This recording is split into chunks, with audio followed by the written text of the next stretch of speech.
Jasmine Crockett stepped up to the microphone in a crowded congressional hearing room, her bright red blazer standing out sharply among the rows of serious dark suits.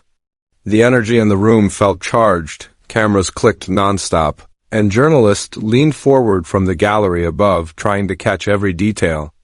C-SPAN's cameras swept across the space, capturing lawmakers flipping papers and whispering to each other like a storm was coming. Just minutes earlier, Lauren Boebert had smugly claimed that Crockett and other Democrats had no real proof about border funding concerns. A confident grin spread across Boebert's face as she leaned back proudly, tilting her glasses and trading satisfied looks with her allies, convinced she had just won the moment. "Let's be honest about what's happening here," Boebert said loudly. "Democrats like Representative Crockett love throwing dramatic accusations on camera, but when it's time to actually show evidence, suddenly all they have are talking points. Zero proof, zero facts. That's their strategy on border security." Republicans nodded along, some even cheering in support. It looked like this hearing was going to be another heated, predictable party clash with loud arguments and very little substance. But what happened next shook Washington like a political earthquake. Remaining calm and focused, Crockett slowly reached into her bag and pulled out a thick stack of papers held together with a simple binder clip. Her movements were smooth and confident, almost like she had been waiting for this moment and had prepared several steps ahead. The hearing room suddenly became still as people leaned in to watch. "Madam Chair, I request to submit these documents into the official record," Crockett announced, her voice strong with a slight Texas drawl that made the moment even more powerful. A seasoned committee clerk walked over to collect what seemed like ordinary paperwork. But the moment copies spread across the committee, everything changed.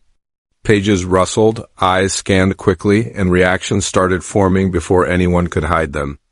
A senior Republican gasped, then tried to play it off. Boebert's expression shifted dramatically from cocky confidence to confusion to something close to panic. Reporters later described watching her face lose color like she had seen something terrifying. She held the pages tightly, but her hands shook as she turned them. "Point of order. Madam Chair," one Republican called out, voice tense and strained. But it was too late. The room exploded into murmurs, shocked whispers, and frantic reading. Staffers leaned over their bosses' shoulders, trying to understand what had just been revealed, and their stunned reactions made it clear something massive had dropped. This was no typical political performance. This was the moment Jasmine Crockett came armed with real proof no one expected. Evidence that didn't just silence Boebert. It threatened to destroy the border funding narrative her party had been pushing for months. A Washington Post reporter later wrote, "In 2 decades covering Congress, I've rarely seen a hearing room change atmosphere so fast." The power shift was immediate. Crockett didn't come for debate. She came with receipts that flipped the entire storyline. Before we break down exactly what was inside those documents and how this moment changed the political landscape, don't forget to subscribe and turn on notifications so you never miss major political analysis like this. Hit like so this breakdown reaches more viewers. Now, let's look at how Crockett transformed a routine committee hearing into Lauren Boebert's worst public defeat and why the fallout is still unfolding. To understand how big this moment truly was, we need to talk about who these women are and why this clash matters far beyond one committee room. Jasmine Crockett, the freshman congresswoman representing Texas's 30th district, wasn't expected to become a major political force so quickly. Her journey wasn't traditional. She grew up in St. Louis in a working-class home, earned her education through sheer determination, and worked multiple jobs while finishing law school. Before stepping into politics, she spent years as a civil rights attorney defending people who were wrongly accused. That background gave her a reputation for deep preparation and sharp legal strategy. In Congress, she brought the same discipline, quietly studying policy, asking direct questions and refusing to rely on flashiness. Some underestimated her because she was new. "People think new members lack experience," one senior Democratic aide told reporters privately. What they don't realize is she spent years doing real legal work where preparation changes lives. She doesn't chase sound bites, she builds cases. She first went viral during her time in the Texas legislature with passionate speeches on voting rights. But in Washington, she chose a quieter, strategic path, studying, planning, and gaining respect behind the scenes. She plays chess while others play checkers, one longtime Capitol reporter said. She thinks 5 steps ahead while others chase TV time. Across from her sat Lauren Boebert, the fiery congresswoman from Colorado known for bold statements and unwavering conservative messaging. Before running for office, Boebert owned a small business and built a political brand as a rebel fighting the D.C. system. Her aggressive and confrontational style gave her a loyal right-wing fan base and frequent media attention. Border security became her signature issue, and she loudly accused Democrats of weakening national protection. On social media and news interviews, she often posted dramatic scenes from the border and warned of danger. Recently, she claimed without evidence that Democrats secretly diverted $45 million in border security funds to progressive organizations tied to party leaders. This administration is risking national security, she declared on primetime TV, pointing at the camera. There's a paper trail they think they can hide, but the American people deserve the truth. Conservative media picked up her statements rapidly, senators echoed them, and pressure grew for investigations. This hearing was supposed to be Boebert's big stage, a moment to push Democrats into a corner. But instead, Crockett walked in, prepared to flip the narrative completely. If Boebert's claims were real, Democrats faced a political disaster ahead of key elections. Border safety is a major issue, and any misuse of funding would be explosive. But if Crockett proved the accusations false, Boebert's credibility and the entire messaging strategy around border funding faced collapse. The consequences of this moment stretched far beyond a typical congressional exchange. Political strategists, campaign teams, and media experts understood immediately this showdown could influence election messaging, shape voter perception, and test public faith in government oversight. This situation isn't simply about scoring points on cable news, a Georgetown political analyst explained. It's about how Americans view national security and whether leaders are telling the truth. If either side is exposed for bending facts, the impact on public trust could be devastating. In the days leading up to the hearing, the atmosphere in Washington had been tense. Democrats publicly rejected Boebert's accusations, but they struggled to directly address her claims without seeing the supposed evidence she repeatedly referenced in interviews. The White House press secretary faced constant questions in briefings, eventually stating firmly that the administration rejected the idea of any improper transfers of border security funds and welcomed a discussion based on facts, not speculation. When the hearing began that morning, the room was filled with reporters, staff, and political analysts eager to witness what many expected to be a combative session. Boebert arrived brimming with confidence, surrounded by supporters and holding a stack of printed charts she believed would prove her case. She brought large poster boards, timelines, and diagrams linking Democratic leaders to nonprofit organizations she claimed had received border funding. Democrats, meanwhile, appeared braced for a difficult day. Without access to internal documents, many prepared to emphasize overall border policy success rather than respond to Boebert's specific allegations. No one, least of all Boebert, imagined Jasmine Crockett would arrive with a file of documents that could turn the entire hearing upside down and challenge the narrative that had been building for months. I've been on this committee for over a decade, a senior lawmaker later told the New York Times. Rarely have I seen someone show up so prepared to completely redirect a hearing. Most lawmakers bring talking points. Crockett brought something closer to a courtroom case. As Crockett quietly reviewed her papers before her turn, nearly no one paid attention. Cameras followed Boebert, commentators whispered about her evidence, and reporters typed notes assuming her presentation would dominate the headlines. But the room's focus was about to shift dramatically. The session opened predictably. The committee chair delivered a serious opening message about the importance of transparency and accountability. Ranking members echoed the need for proper oversight. Staffers scribbled notes, journalists checked email between photo shots, and C-SPAN viewers saw what looked like another routine congressional debate. Boebert began her presentation with force and certainty. Dressed in a sharp navy suit and wearing a flag pin, she stood at the podium and pointed toward a large graphic. "What we have here is a clear attempt to undermine American border security," she declared. The chart in front of her showed red arrows moving from border security funds to groups, labeled with names like Global Migration Institute and Humanitarian Border Coalition. She spoke with rising urgency. Over $45 million that should have strengthened our border went to activist groups aligned with Democratic leadership.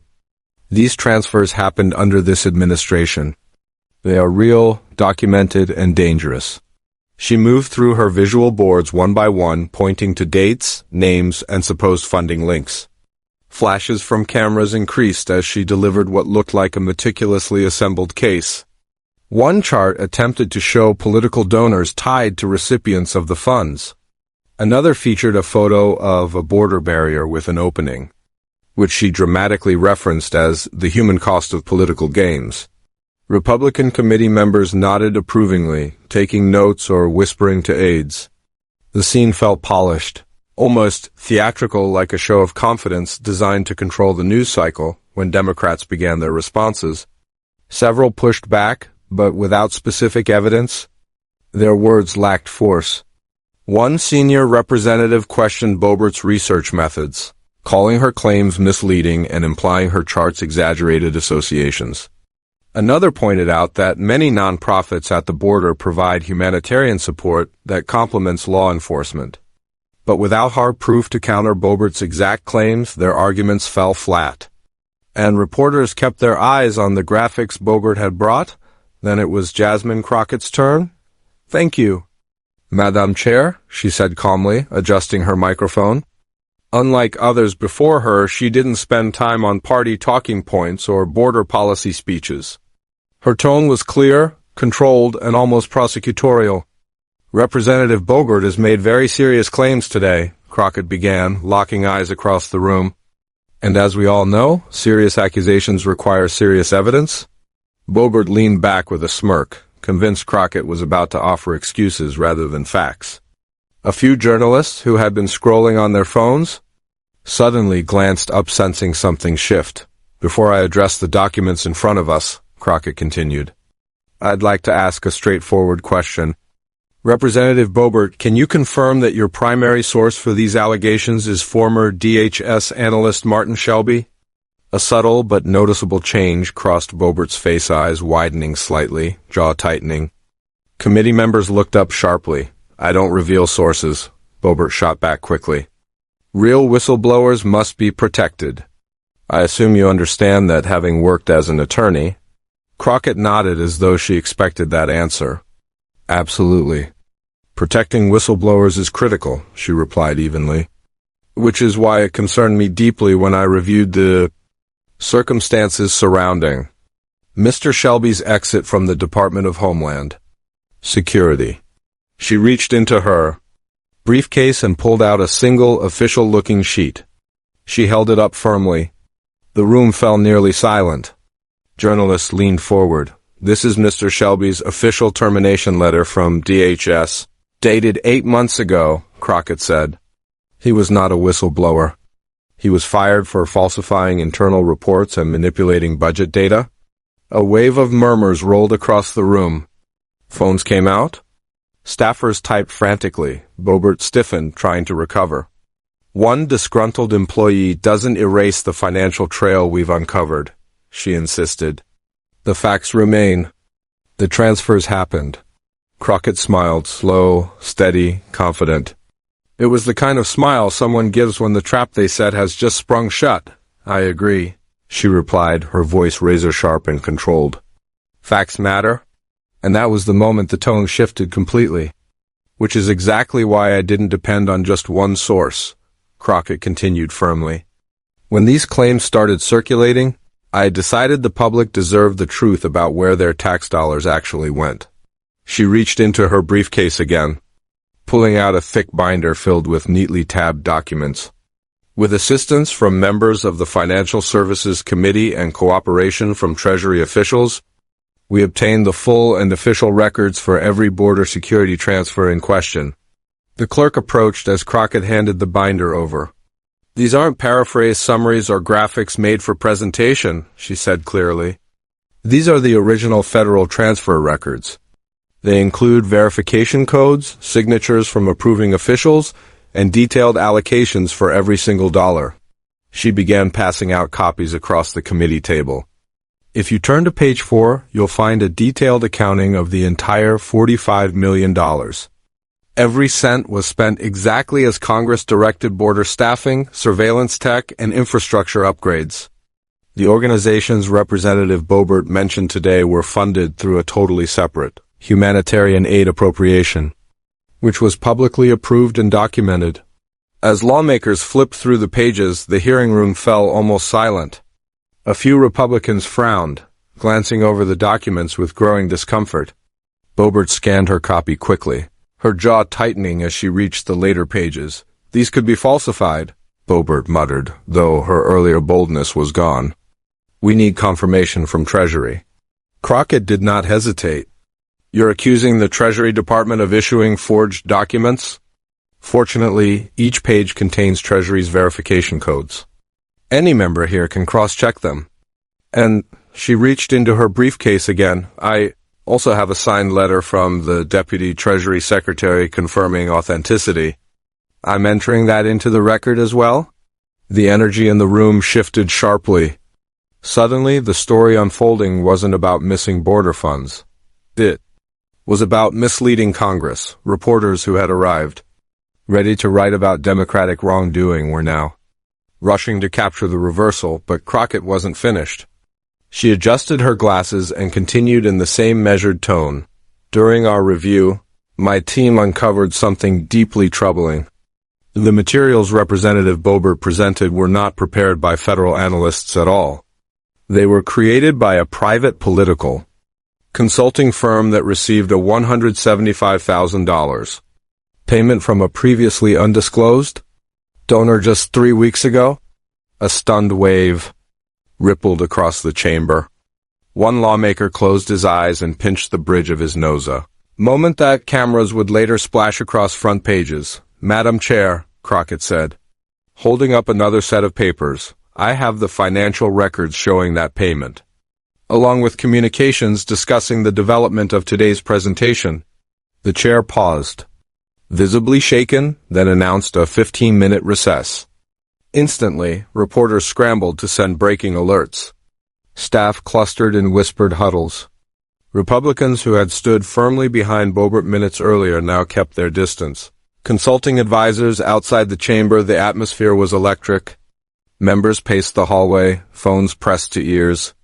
Democratic lawmakers gathered around Crockett, reviewing the evidence she hadn't yet introduced. Boebert remained surrounded by aides, her stare fixed sharply on Crockett, a look full of shock and anger. This confrontation had now escalated far beyond a partisan dispute. What began as accusations about border money was turning into a possible scandal over manufactured evidence. And observers were realizing something else. Jasmine Crockett was far more prepared and far more formidable than many had assumed. And still, she had not shown her most powerful documents.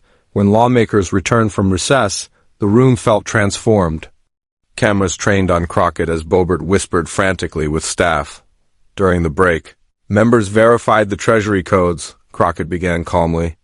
Several heads nodded, but funding accuracy is not the most concerning issue today, she continued.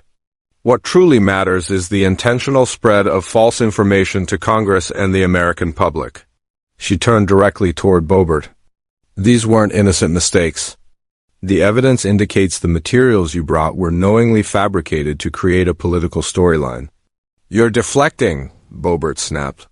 My sources are credible officials. Crockett shook her head slowly.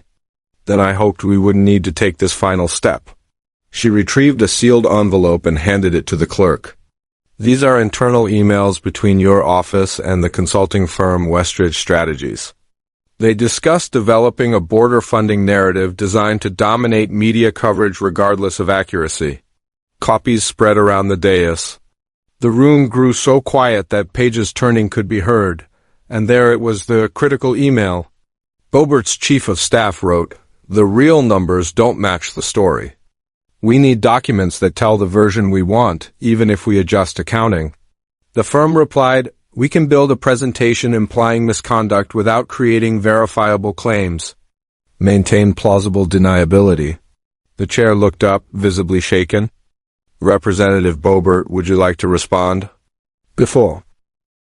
And with that question, the room braced for a political aftershock unlike anything they had expected. When the room fell silent, everyone's attention shifted to Boebert. Her face had drained of color, and her hands shook as she held the newly revealed emails. These look like private communications that were illegally obtained," she muttered, struggling to sound confident. "This is a violation." Before she could finish, Crockett cut in with calm firmness. "Representative Boebert, nothing here was obtained illegally." A whistleblower from Westridge Strategies came forward. Because they were concerned about the ethics of creating presentations meant to mislead the government. The word whistleblower echoed through the chamber, the same protection Boebert had tried using earlier. Gasps rippled across the room. Members shuffled through the pages with disbelief. Trying to process what they were seeing, a senior Republican lawmaker, clearly disturbed, removed his glasses and asked, "Madam Chair, I believe we must confirm the authenticity of these communications immediately." Crockett responded smoothly before the chair could speak. "Absolutely, which is why these documents have already been sent to the House Ethics Committee. They also include metadata and server logs proving where they came from." The committee chair, fully realizing the seriousness, announced that the hearing would pause until verification was complete. Reporters rushed out, typing rapidly as they prepared breaking news updates. Washington was moments away from being shaken to its core. As the room emptied, an intense moment unfolded.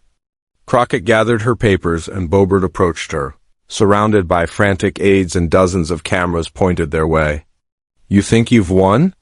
Boebert whispered sharply. "This isn't over." Crockett met her stare, steady and confident. "You're right, it's not over. The American people deserve the truth about how their tax money is used. That's not politics, that's responsibility." Boebert turned away quickly, staff shielding her from reporters, her earlier confidence shattered. A political storyline built on questionable documents had crumbled. Threatening the future of her career across the Capitol, the impact was immediate. Social media was flooded with hashtags like #CrockettReceipts and #Boebert emails, trending within hours. Clips of the hearing spread like wildfire, especially the dramatic moments where Crockett revealed the whistleblower emails and Boebert struggled to respond. Major networks broke into programming with urgent coverage, and political analysts rushed to explain what had just unfolded. This wasn't a normal political clash, a senior political reporter stated on live television. This was the complete breakdown of a narrative crushed by clear evidence and disciplined preparation. Footage replayed continuously, Crockett calmly explaining the records. Boebert's panic growing, the chair calling a sudden recess as lawmakers realized the seriousness of the situation. Soon, journalists began connecting deeper threads. Financial reports revealed the $175,000 payment to Westridge. Strategies came from a dark money organization connected to known political figures. Investigators found other suspicious payments tied to previous hearings, suggesting this incident might only be the beginning. If paid consultants are crafting false narratives for congressional testimony, it hits at the very foundation of government. Oversight, an analyst warned. Digital experts later confirmed that the files Boebert used weren't created on government systems at all, but designed privately to appear official. "The file history tells the real story," one cyber forensics specialist said. This data wasn't real, it was engineered.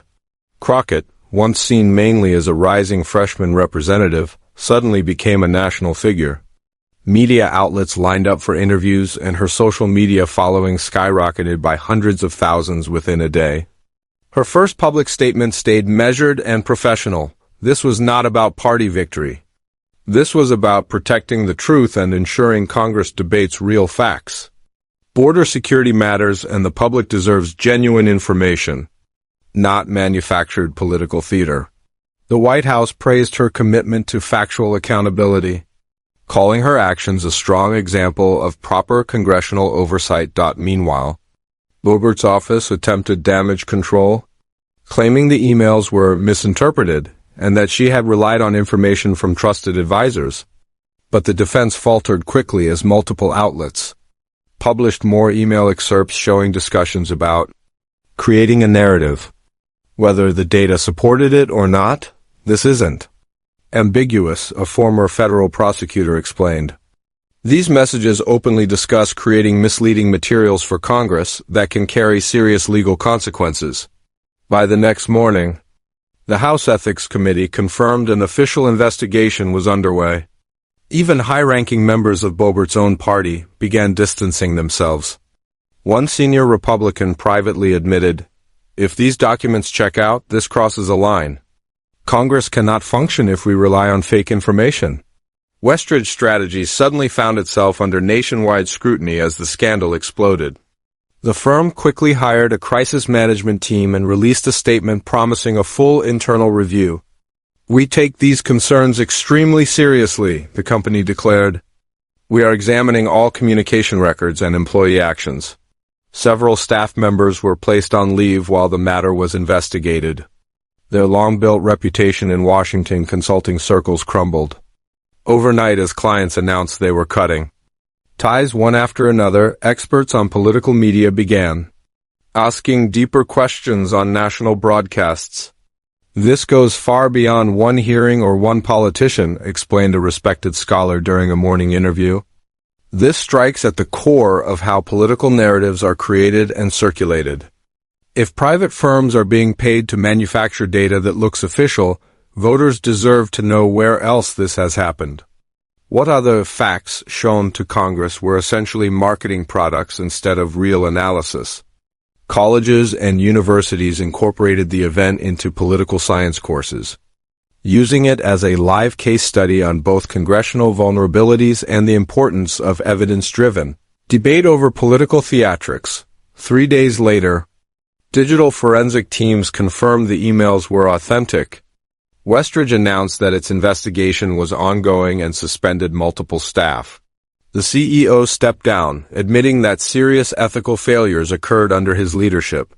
For Jasmine Crockett, the fallout brought both attention and responsibility. Instead of celebrating or attacking rivals, she stayed focused on the bigger issue. In her first extended interview afterwards, she reminded viewers, "This is not about embarrassing one representative or one party. It's about defending truth in public policy. When we debate critical national issues, like border security, we owe the public honesty and verified information." When questioned about her careful preparation, Crockett said, "My background as a trial lawyer taught me a simple rule: never make a claim you can't support. Congress should follow that same principle. When allegations didn't match the factual record, I worked to uncover the truth. That's what elected officials are supposed to do." Her approach earned bipartisan respect. Polls showed that nearly 8 in 10 Americans, including majorities in both parties, approved of how she exposed inaccurate information. Analysts noted how rare it is for voters across political lines to unite around a moment of factual accountability. The ripple effects spread fast. Other congressional committees quietly adopted stronger verification standards for documents presented at hearings. Major media outlets announced expanded fact-checking systems for claims made by public figures. Think tanks and advocacy groups on the left and right publicly committed to clearer data sourcing and transparency. Conversation around border policy shifted too, away from sensational claims and toward real-world issues supported by true data. A bipartisan working group that had been stalled for months suddenly found renewed momentum, focusing on concrete solutions instead of exaggerated talking points. When false noise clears, real problem-solving finally becomes possible, explained a border policy expert. 1 month after the dramatic hearing, Crockett was featured on 60 Minutes.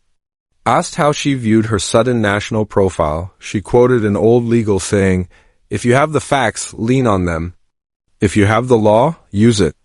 If you have neither, don't pound the table." She added, "Too much of politics today is table pounding. I hope this